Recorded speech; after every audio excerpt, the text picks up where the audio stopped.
Nessa noite, nós vamos continuar a nossa reflexão aqui no livro de Atos dos Apóstolos. Nós estamos fazendo a exposição desse livro, capítulo por capítulo. Hoje eu quero fazer alguns destaques aqui nesse livro. Na próxima quarta-feira, nós vamos seguir lá no capítulo 23, no final do 23, entrando já no capítulo 24, conforme nós estamos seguindo capítulo por capítulo. Mas hoje eu quero fazer alguns destaques aqui no livro, sobretudo observando a pessoa de Jesus no livro de Atos dos Apóstolos. Como nós podemos identificar o Senhor Jesus nesse livro? Os irmãos sabem muito bem que o livro de Atos é um livro histórico, né? Um livro que narra o início da história da igreja primitiva. Foi escrito por volta do ano 63 depois de Cristo por Lucas, o mesmo evangelista Lucas, que escreveu o evangelho que leva o seu nome. Ele também escreveu esse livro, o livro de Atos. E esse livro ele tem uma divisão quase que natural, baseado no versículo que muitos comentaristas chamam de o versículo-chave do livro, que é Atos 1:8. Atos capítulo 1, versículo 8, nos diz: mas recebereis poder, palavras de Jesus aos seus discípulos um pouco antes da sua ascensão, recebereis poder ao descer sobre vós o Espírito Santo e sereis minhas testemunhas. Vejam, nós, assim como os discípulos no primeiro século, nós somos testemunhas de Jesus. E o texto nos diz: tanto em Jerusalém como em toda a Judéia e Samaria e até aos confins da terra. Então esse livro ele tem basicamente essa divisão natural, né? Ou seja, o testemunho de Jesus em Jerusalém, nós vamos encontrar isso nos capítulos de 2 até o capítulo 7, o testemunho de Jesus em Samaria, no capítulo 8, sobretudo com o testemunho de Filipe descendo a Samaria, o testemunho de Jesus na Judéia, capítulo 9 até capítulo 11, verso 18, e o testemunho de Cristo aos confins da terra, começando Atos 8, 26 em diante, com o testemunho ao etíope, depois do capítulo 11, 19, até o capítulo 28. Então a igreja, ela de fato foi na direção da vontade de Deus, naquele programa missionário estabelecido por Jesus, aqui no versículo 8, Jerusalém, Judéia, Samaria e até os confins da terra. No início a igreja ficou presa a Jerusalém, né? Nós percebemos isso, mas a partir do capítulo 8, após a morte de Estevão, a igreja se espalha e os irmãos vão a toda parte, conforme nós lemos aí no capítulo 8, no versículo 4, entre mentes os que foram dispersos, iam por toda parte pregando a palavra. Foram exatamente para aqueles lugares estabelecidos pelo Senhor Jesus, pelas regiões da Judéia e Samaria. Atos capítulo 8, versículo 1, nos mostra exatamente essa verdade. O livro de Atos, então, é um livro que nos fala da missão da igreja, uma igreja que está em missão no mundo, uma igreja comprometida com a grande comissão. E, irmãos, nós, de fato, somos chamados a seguir esse modelo, né, de sermos missionários, entendermos que a igreja está em missão no mundo, né? A igreja de Jesus sempre esteve em missão no mundo. O destaque que nós temos no livro de Atos é que a igreja está em missão no mundo capacitada pelo Espírito Santo. Graças a Deus por isso. Seria impossível sermos testemunhas de Cristo sem o poder do Espírito Santo. Primeiramente, que sem o Espírito Santo nós nem sequer seríamos cristãos. O apóstolo Paulo vai dizer isso em Romanos, dizendo: se alguém não tem o Espírito de Cristo, esse tal não é dele, né? Mas no que diz respeito à missão da igreja, seria impossível nós testemunharmos nesse mundo, num mundo que tem uma mentalidade completamente hostil ao Evangelho, com valores antagônicos à fé cristã, seria impossível para nós testemunharmos de Jesus, sermos fiéis a Cristo nesse mundo, sem o poder do Espírito. E é interessante, né, pensarmos que as pessoas que estavam lá no dia de Pentecostes, reunidas, aguardando a descida do Espírito Santo, eram os discípulos de Jesus, que conviveram com ele 3 anos, podemos dizer assim, num seminário intensivo, mas ainda assim, o Senhor Jesus disse-lhes: olha, permanecei na cidade até que do alto sejais revestidos de poder. Toda a informação que eles receberam, tudo aquilo que eles viram, ainda precisava de algo além, que era a presença do Espírito Santo. Então, no livro de Atos, nós encontramos uma igreja em missão, uma igreja que caminha em obediência a Deus para expandir, para levar a mensagem do Evangelho. Mas eu quero hoje tratar da pessoa de Jesus Cristo no livro de Atos dos Apóstolos, porque esse é o fundamento da igreja.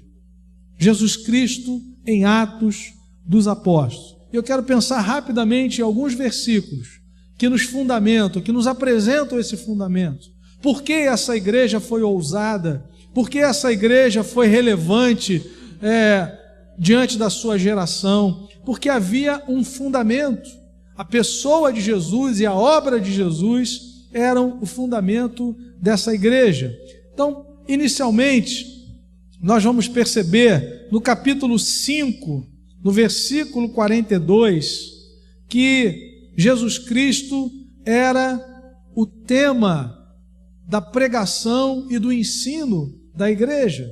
Atos capítulo 5, versículo 42, a palavra diz: e todos os dias, no templo e de casa em casa, não cessavam de ensinar e de pregar Jesus o Cristo. Aleluia!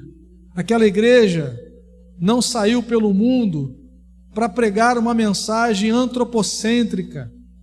A igreja não saiu pelo mundo para pregar ideologias humanas. A igreja saiu para anunciar a Cristo, o Messias, o Filho de Deus, o único Salvador.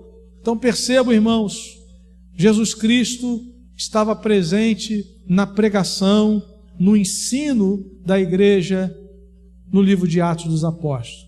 Interessante, lá no capítulo 28, nós vamos daqui a algumas semanas chegar nesse último capítulo, nos fala da prisão de Paulo. Ele ficou 2 anos em Roma, numa prisão domiciliar, e vejam lá os últimos 2 versículos do capítulo 28, Atos 28, 30 e 31. A palavra diz: por 2 anos permaneceu Paulo na sua própria casa que alugara, onde recebia todos os que o procuravam, pregando o reino de Deus, e com toda a intrepidez, sem impedimento algum, ensinava as coisas referentes ao Senhor Jesus Cristo. Aleluia! Ele ensinava as coisas referentes ao Senhor Jesus Cristo. Jesus Cristo era o centro da pregação e do ensino da igreja primitiva. Os apóstolos, eles falavam de Cristo. Um outro versículo que nos fala sobre isso é Atos capítulo 4. Atos capítulo 4, versículo de número 33.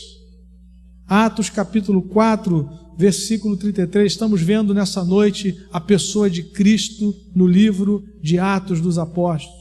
Ele era o tema, ele era a base do ensino e da pregação da igreja no primeiro século. Vimos aí Atos 5, 42, 28, 31, e agora capítulo 4, versículo 33, a palavra diz: com grande poder os apóstolos davam testemunho da ressurreição do Senhor Jesus, e em todos eles havia abundante graça. Aleluia! Com grande poder. E a pergunta que fazemos é: que grande poder era esse? Esse grande poder não era poder econômico, porque aqui no capítulo 4, se nós lermos os versículos anteriores, o versículo anterior e os versículos seguintes, nós vamos ver que a igreja enfrentava um tempo difícil. Algumas pessoas vendiam as suas propriedades para socorrer os irmãos. Esse grande poder não era econômico, esse grande poder também não era político, porque no capítulo 12 nós vamos ver Tiago e Pedro sendo presos, sendo líderes da igreja, não tinham nenhum favorecimento político. Esse grande poder era o poder do Espírito Santo, que estava sobre eles, e eles então testemunhavam da ressurreição do Senhor Jesus. Amados irmãos, nós testemunhamos do Cristo ressurreto. Nós testemunhamos nos nossos dias da mesma forma que o Senhor Jesus não está morto, Ele está vivo. Portanto, Ele continua salvando, Ele continua libertando, Ele continua transformando vidas, famílias, realidades, porque Ele está vivo. Louvado seja o nome do Senhor. Jesus Cristo em Atos, Ele é o tema da pregação, Ele é o tema do ensino daquela igreja. Os que recebiam a salvação eram batizados em nome de Jesus. Capítulo de número 2, Atos capítulo 2, no dia da descida do Espírito Santo, no dia de Pentecostes, o apóstolo Pedro se levanta após aquele momento maravilhoso, incomparável, e ele se levanta com autoridade e começa a pregar o Evangelho. E no final da sua pregação, as pessoas perguntam: o que nós faremos agora, irmãos? Depois de ouvirem falar do poder de Cristo, das suas obras maravilhosas, da sua morte, da sua ressurreição ao terceiro dia, no final do verso 37, eles perguntaram a Pedro: o que faremos, irmãos? A Pedro e aos demais. Respondeu-lhes Pedro, verso 38, arrependei-vos e cada um de vós seja batizado em nome de Jesus Cristo. Isso significa sujeição a Ele, sujeição ao seu senhorio, reconhecimento da sua obra, reconhecimento do seu poder maravilhoso. Seja batizado em nome de Jesus Cristo para a remissão dos vossos pecados e recebereis o dom do Espírito Santo. Aleluia! Duas bênçãos que o Senhor tem preparado para nós: o perdão dos pecados e o recebimento do dom do Espírito Santo, a presença do Espírito Santo. Quando Jesus se torna o Senhor das nossas vidas, os nossos pecados são perdoados, cancelados, somos lavados no seu sangue e somos selados com o Espírito Santo. Aleluia! Então, quando uma pessoa se convertia, lá no primeiro século e ainda hoje, ela é batizada em nome do Senhor Jesus Cristo. Jesus Cristo é o nome pelo qual as pessoas eram curadas. Capítulo 4, no versículo 10, o apóstolo Pedro e o apóstolo João estão se defendendo perante a liderança judaica, perante os sacerdotes, os saduceus, enfim, toda aquela elite religiosa, porque no capítulo 3 um homem foi curado, um coxo de nascença foi curado, e eles foram presos por conta disso. E eles então, após serem interrogados, eles foram questionados em nome de quem eles fizeram aquele sinal. E no capítulo 4, a partir do versículo 8, a palavra diz: então Pedro, no final do verso 7 vem a pergunta: com que poder ou em nome de quem fizeste isso? E aí no verso 8 diz Pedro, até o verso 10, então Pedro, cheio do Espírito Santo, lhes disse: autoridades do povo e anciãos, visto que hoje somos interrogados a propósito do benefício feito a um homem enfermo e do modo por que foi curado, tomai conhecimento, vós todos e todo o povo de Israel, de que em nome de Jesus Cristo Nazareno, a quem vós crucificastes e a quem Deus ressuscitou dentre os mortos, sim, em seu nome é que este está curado perante vós. Aleluia! O nome de Jesus era invocado para que as pessoas fossem curadas. Era esse nome poderoso. E Pedro continua dizendo que não há salvação em nenhum outro nome. No versículo 11 ele diz: este Jesus é pedra rejeitada por vós os construtores, a qual se tornou a pedra angular, e não há salvação em nenhum outro. Aleluia! Por que os apóstolos ensinavam em nome de Jesus, que a igreja pregava o nome de Jesus? Porque não há salvação em nenhum outro, diz o verso de número 12. Abaixo do céu não existe nenhum outro nome dado entre os homens, pelo qual importa que sejamos salvos. Aleluia! Esse nome é poderoso no céu, na terra e debaixo da terra. Esse nome traz salvação, esse nome traz cura, esse nome traz libertação. Jesus é o nome pelo qual os espíritos malignos eram expulsos. Atos capítulo 16, versículo de número 18. Atos capítulo 16, versículo de número 18. A palavra diz assim: isto se repetia por muitos dias. Então Paulo, já indignado, voltando-se, disse ao Espírito: em nome de Jesus Cristo eu te mando, retira-te dela. E ele, na mesma hora, saiu. Aleluia! Esse era o nome adorado, anunciado, testemunhado, pregado, ensinado na igreja primitiva. No livro de Atos nós vamos encontrar a pessoa de Jesus Cristo. Os apóstolos expunham a sua vida por amor a Jesus.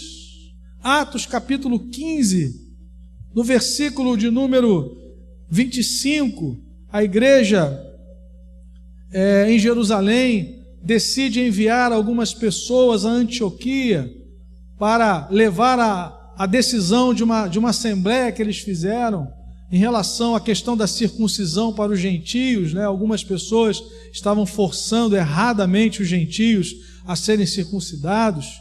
E aí vejam, versículo 25, Atos 15: pareceu-nos bem, chegados a pleno acordo, eleger alguns homens e enviá-los a vós outros com os nossos amados Barnabé e Paulo, homens que têm exposto a vida pelo nome de nosso Senhor Jesus Cristo. Aleluia! Homens que têm exposto a vida pelo nome de nosso Senhor Jesus Cristo. Esse nome é o centro da Escritura. Esse nome é o centro do livro de Atos. Esse nome é o centro do universo. E nós, como igreja, nós adoramos o Senhor Jesus. Nós anunciamos o Senhor Jesus. Nós nos sujeitamos ao senhorio do Senhor Jesus. Todo o envolvimento missionário da igreja no primeiro século, toda a ação social da igreja, todos os desafios da igreja passavam por esse nome, eram impulsionados por esse nome. Tamanha convicção daqueles crentes no primeiro século de quem era Jesus nas suas vidas, do significado de andar sob o senhorio de Jesus, debaixo do senhorio de Jesus, do governo do Senhor Jesus. E nós, amados irmãos, somos desafiados nesse tempo a sermos fiéis a esse nome, a declararmos esse nome, Jesus, tão doce nome, tão glorioso nome, tão poderoso nome, não há outro além dele. Essa é a mensagem da igreja. Nós estamos vivendo dias de tanta confusão no nosso tempo, amados irmãos. Quantas pessoas confusas, sendo levadas por ventos de doutrina, por ventos de ideologias humanas, mas é o nome de Jesus, é a pessoa de Jesus, é a obra de Jesus que vai mudar a estrutura pessoal, familiar. Só esse nome, só a pessoa de Cristo é capaz de mudar os corações, de trazer vida, de trazer libertação. Esse nome, no Novo Testamento, no livro de Atos, também nos fala de esperança, nos fala de um futuro glorioso. Em Atos capítulo 1, nós começamos lendo o verso 8, Mas na continuação daquele texto, nós temos um anúncio do retorno do Senhor Jesus. Atos capítulo 1. O Senhor Jesus estava deixando essas últimas palavras, Atos 1:8. E à medida que ele terminou de falar aquelas palavras, ele começou a ser elevado às alturas. Atos 1, verso 9. Ditas essas palavras, as palavras até o verso 8, em que ele enfatiza a missão da igreja, dizendo àqueles discípulos: olha, vocês são minhas testemunhas, vocês vão avançar com o reino, vocês vão anunciar o meu evangelho, vocês vão testemunhar da minha obra, vocês vão me glorificar na terra, vocês vão anunciar a minha ressurreição ao mundo. Como é maravilhoso vivemos na perspectiva da ressurreição. Como é bom vivemos nesse mundo sabendo que há uma promessa de uma ressurreição futura, e isso só é possível porque Jesus ressuscitou, Ele venceu a morte por nós. Mas Ele ainda conforta os seus discípulos. Há uma palavra de consolo aqui para os seus discípulos, vinda do céu. Ditas essas palavras, verso 9, foi Jesus elevado às alturas à vista deles, e uma nuvem o encobriu dos seus olhos. E estando eles com os olhos fitos no céu. Ah, amados irmãos, como nós precisamos ter os nossos olhos fitos no céu nesse tempo. Como nós precisamos erguer os nossos olhos e olharmos para o trono, para a soberania de Deus, para o governo de Deus na nossa vida e no nosso tempo. Os olhos deles estavam fitos no céu. E a palavra diz: uma nuvem o encobriu dos seus olhos. E estando eles com os olhos fitos no céu, enquanto Jesus subia, eis que 2 varões, vestidos de branco, se puseram ao lado deles, e lhes disseram: varões galileus, por que estáis olhando para as alturas? Esse Jesus, que dentre vós foi assunto ao céu, virá do modo como vistes subir. Jesus Cristo é apresentado no livro de Atos como aquele que virá para a sua igreja, como aquele que regressará a esse mundo, virá a segunda vez, para estabelecer o seu governo definitivamente na terra. O seu reino já está entre nós, mas no futuro estará em plenitude, na restauração de todas as coisas. A Bíblia nos fala da criação, da queda, da redenção e da restauração de todas as coisas. E nós caminhamos para esse desfecho da história. Temos visto sinais muito claros, muito evidentes de que esse dia se aproxima. E a única esperança que temos é a pessoa de Jesus. É nos refugiarmos no sangue de Jesus. É estarmos debaixo da graça de Jesus. Ah, amados irmãos, a Escritura, quando fala do futuro, nos fala de um tempo terrível, da ira de Deus sendo derramada sobre as nações. As nações que têm se rebelado, que têm acumulado a ira de Deus sobre si, vão experimentar no futuro a ira de Deus. Mas nós podemos estar debaixo da graça de Jesus. Por isso os apóstolos levaram essa palavra, por isso os irmãos, não somente os apóstolos, mas os cristãos no primeiro século, no livro de Atos, saíram para anunciar esse nome, para testemunhar dessa obra realizada por Jesus, e fizeram isso debaixo do poder do Espírito Santo. A questão que eu quero pensar nessa hora é: e nós hoje, no século 21, será que nós temos que mudar a nossa mensagem? Será que o centro da mensagem não é mais o mesmo? Não, querido. O apóstolo Paulo, escrevendo aos Coríntios, diz que não há outro fundamento além do que foi posto, o qual é Jesus Cristo. Essa é a mensagem que nós temos, uma mensagem de esperança, uma mensagem de transformação, uma mensagem que nos traz paz ao coração, de que o mundo, de que a história está nas mãos do Senhor Jesus, do Cordeiro que venceu. O mundo não está à deriva, querido. A história não está à deriva. Há alguém assentado no trono, e essa pessoa é o Senhor Jesus. Por isso que nessa noite nós estamos refletindo sobre a pessoa de Jesus no livro de Atos, mas nós o encontramos em toda a Escritura. E nós temos a certeza de que Ele é o Senhor da história. Jesus Cristo era pregado pela igreja primitiva, Ele era o centro do ensino daquela igreja. Aqueles que recebiam a salvação eram batizados em nome do Senhor Jesus. Jesus Cristo é o nome pelo qual as pessoas eram curadas. Jesus Cristo é o nome pelo qual os espíritos malignos eram expulsos. Os apóstolos expuseram as suas vidas por causa desse nome. E esse nome nos traz esperança, porque há uma promessa aqui em Atos capítulo 1, versículo 11, de que Ele virá para buscar a sua igreja.